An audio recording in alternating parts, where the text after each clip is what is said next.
Negara kita sangat darurat demokrasi saat ini.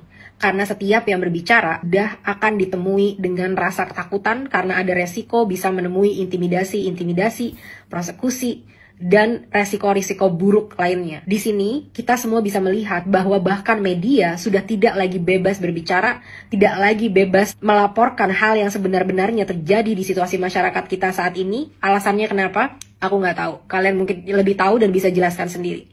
Tapi yang mau aku sampaikan di sini adalah aku mau mengucapkan terima kasih yang sebesar-besarnya kepada Kompas TV. Karena Kompas TV sampai saat ini benar-benar bisa menjadi satu-satunya media yang benar-benar independen dan terpercaya. Teman-teman, 2 hari yang lalu aku sudah hadir di Kompas TV bersama dengan Teh Rieke Diah Pitaloka. Kalau kalian lihat video-videoku di awal, aku pernah sebut ya, bahwa tidak semua artis yang ada di DPR itu berkelakuan buruk atau tidak kredibel. Contohnya adalah Teh Rieke Diah Pitaloka, yang aku sudah tahu sepak terjangnya dari dulu, dia memang berpihak kepada rakyat. Dan benar, orang yang jujur dan bekerja benar-benar dari hati karena pengabdian tidak akan takut untuk muncul bersama, untuk membahas, untuk merespon, untuk datang menghadiri demonstrasi dan ada bersama masyarakat. Ini beberapa tanggapan yang Teh Rieke telah sampaikan. 1. Teh Rieke setuju dengan adanya semua transparansi yang kita minta. Kedua, Teh Rieke juga tidak masalah apabila segala tunjangan-tunjangan yang gak masuk akal itu sudah dihapuskan karena dia berada di DPR memang panggilan hati dan panggilan jiwa. Ketiga, dia sedang mencanangkan undang-undang yang benar-benar bisa membuat pemerintah punya data yang akurat terhadap masyarakat.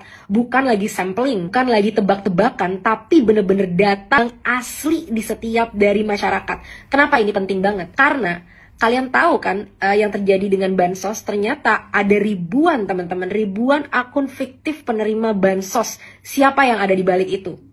Dan Teh Rieke sedang memperjuangkan bahwa UU ini bisa disahkan sehingga kita punya data yang akurat untuk bisa meminimalisir adanya korupsi dan praktek-praktek gila seperti ini. Tapi juga bisa memastikan bahwa kita bisa punya KPI yang tepat sasaran karena datanya memang tepat. Dan itu tidak dimiliki oleh pemerintah kita sampai saat ini.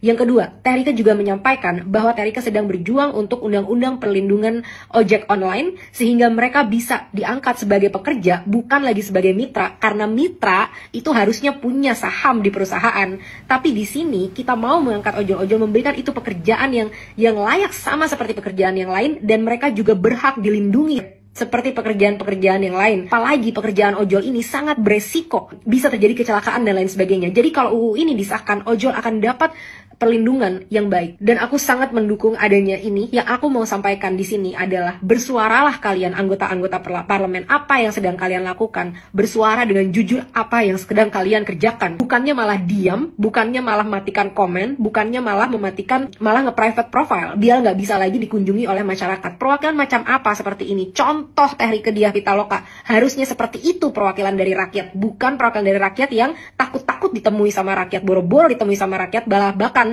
masih ada nih yang masih mau menghina rakyat. Tapi aku nggak mau upload itu dulu karena situasi kita sedang tidak kondusif dan aku nggak mau menyebabkan lebih banyak kemarahan dari masyarakat. Jadi mari kita bahas-bahas yang benar-benar sesuai dengan tujuan dan permintaan kita untuk segera diwujudkan oleh pemerintah dalam 7 hari ke depan.